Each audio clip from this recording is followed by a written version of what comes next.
Thank you very much for this introduction, and I thank you, the organizer, for this kind invitation and giving me the opportunity to present this work. As you can see, this work has involved 13 partners from 5 institutes and 4 countries.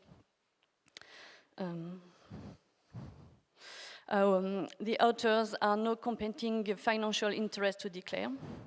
And first of all, I will present you the context of this study, so the INWORKS study. As you know, protection standards for nuclear workers and public against risk associated with ionizing radiation exposure are mainly based on epidemiologic studies of Japanese survivors of the atomic bombings of Hiroshima and Nagasaki in 1945.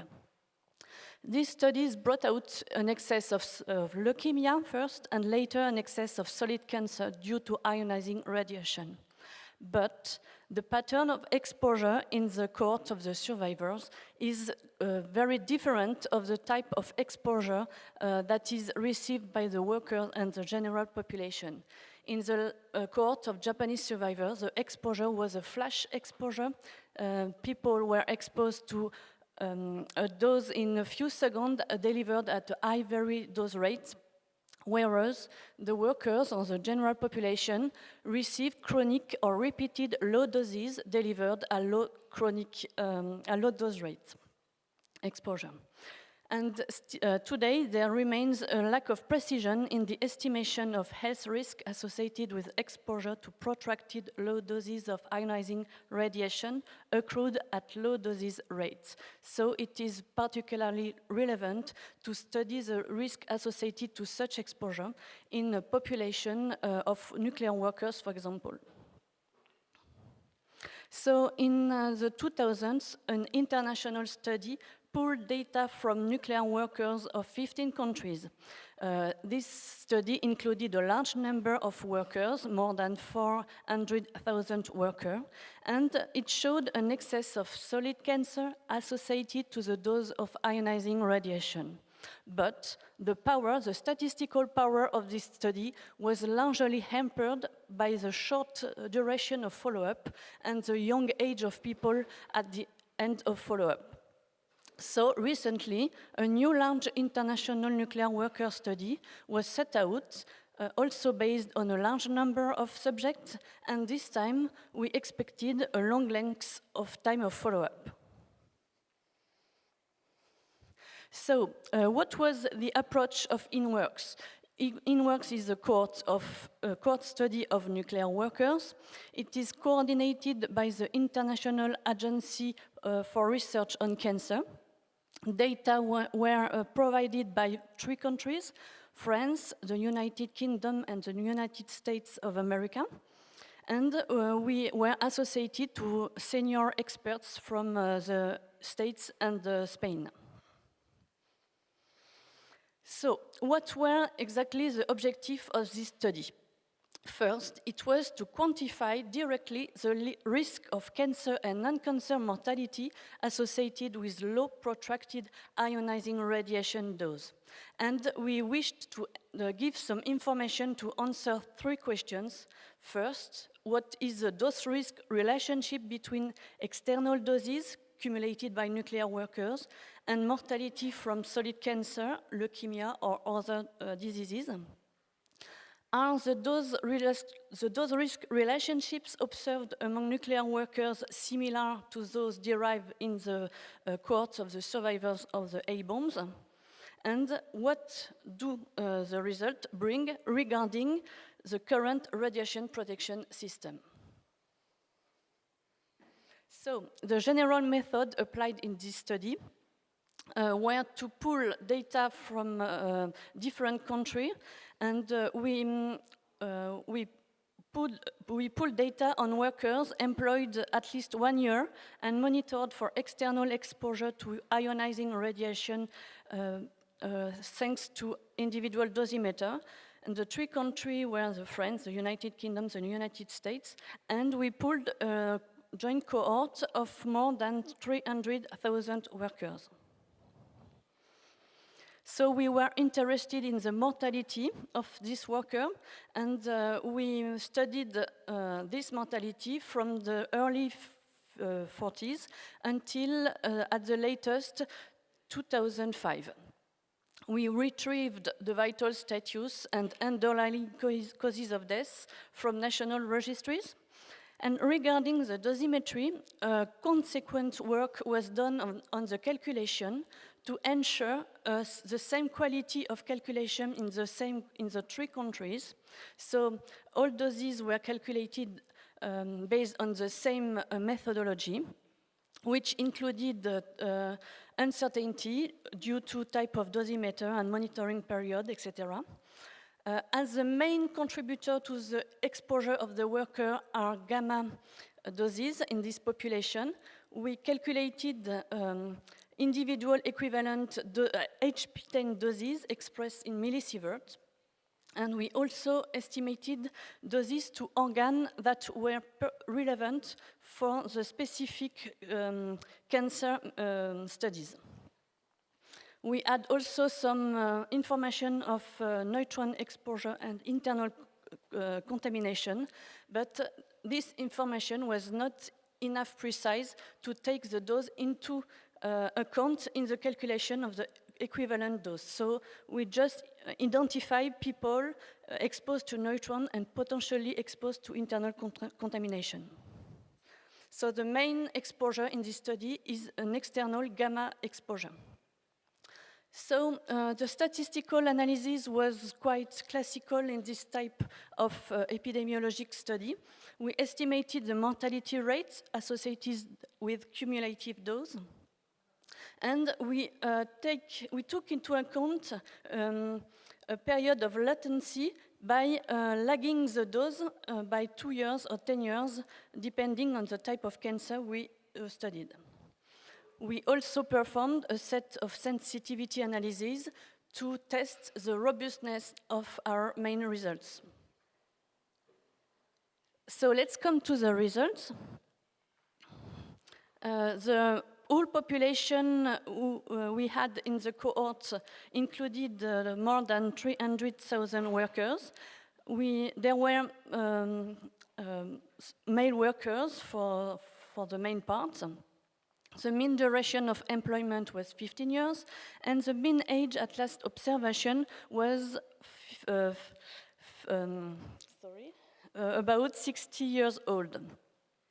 And more importantly, the mean duration of follow-up was 27 years, a long duration of follow-up. And this population accrued more than 8.2 million of person years. That gives a very large power to study the risk in this population. Regarding the vital status, at the end of follow-up, about 77% of the workers were still alive, and we observed more than 66,000 deaths. Among them, about 18,000 deaths were due to solid cancer.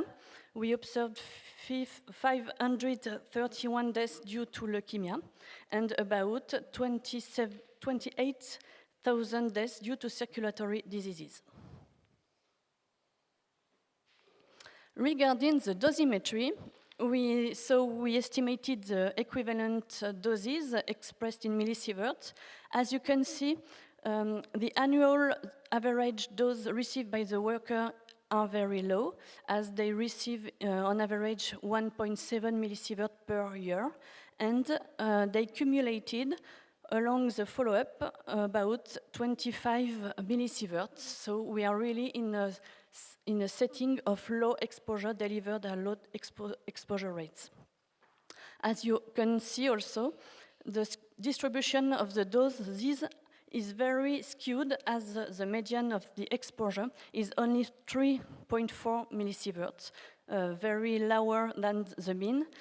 And as you can see on this graph, which represents the distribution of cumulative dose to the red bone marrow, only 4% of the workers accumulated more than 100 millisieverts. And I come back to the previous slide, just to say that we also calculated the dose to the colon, expressed in milligray, because it's an absorbed dose. It was for the study on solid cancer, and we also calculated the dose to the red bone marrow for the analysis of leukemia and lymphoma. These doses are expressed in milligray, but as the only component is photons, these doses could be also expressed in the same numerical value in millisieverts. So let's come to the first results that were published last year on the lymphatic and hematopoietic cancers. So in this population, we observed 531 deaths due to leukemia, excluding chronic lymphocytic leukemia. And when we fitted a linear model, we found a significant excess relative rate, that is a significant relationship between the risk of dying from leukemia and the exposure to ionizing radiation. When we had a look on the subtypes of leukemia, you can see that the highest risk was observed for the chronic myeloid leukemia.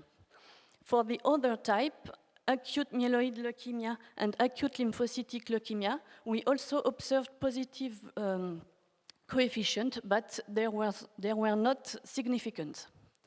For the chronic lymphocytic leukemia, we did not observe any association. And for multiple myeloma and lymphoma, we also observed positive coefficient, but they were not significant. So the strong result of this study is the risk of leukemia, excluding chronic lymphocytic leukemia. I will say leukemia for the following. And we were interested in the shape of the relationship between the risk of leukemia and the cumulative dose. So as you can see, just upon examination, the distribution of the data is well described by a linear model, and it was confirmed by fitting a linear quadratic and a quadratic model, and no improvement was observed compared to the linear model.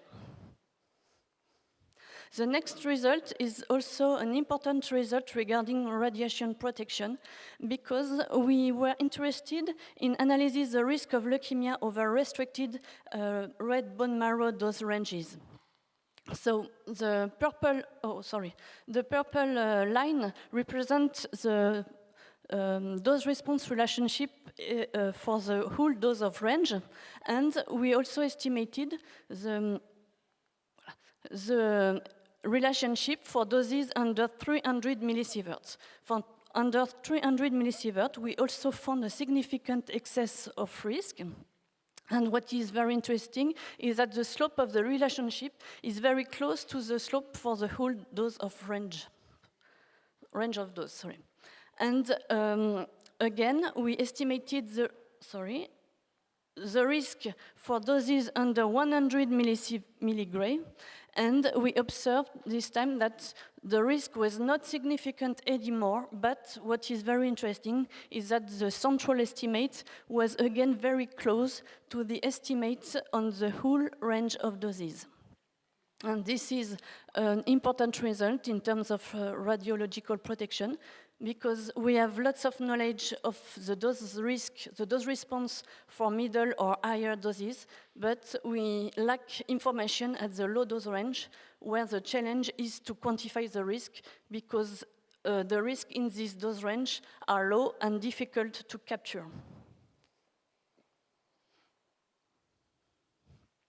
So we performed some sensitivity analyses. I won't detail them, but all the sensitivity analyses we performed confirm the robustness of our main result.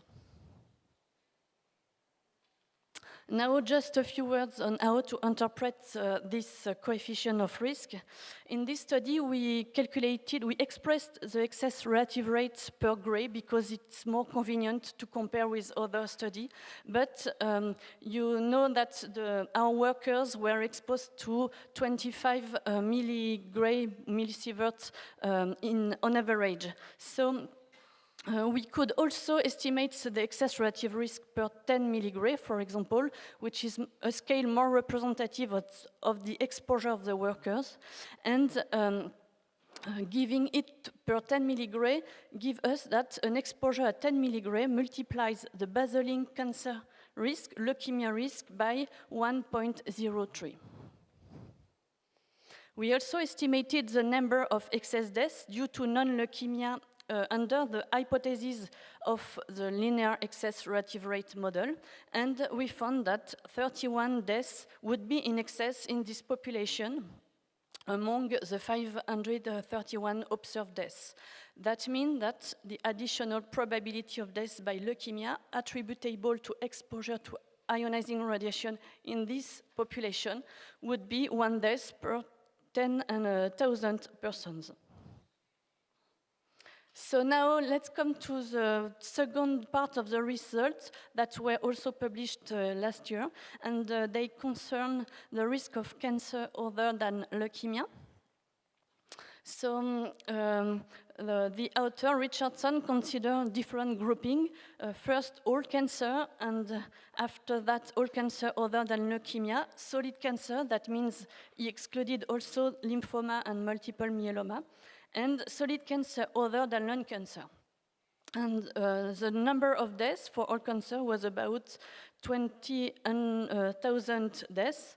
And for all this grouping, Richardson observed a significant excess of rate of about 0.5 per gray.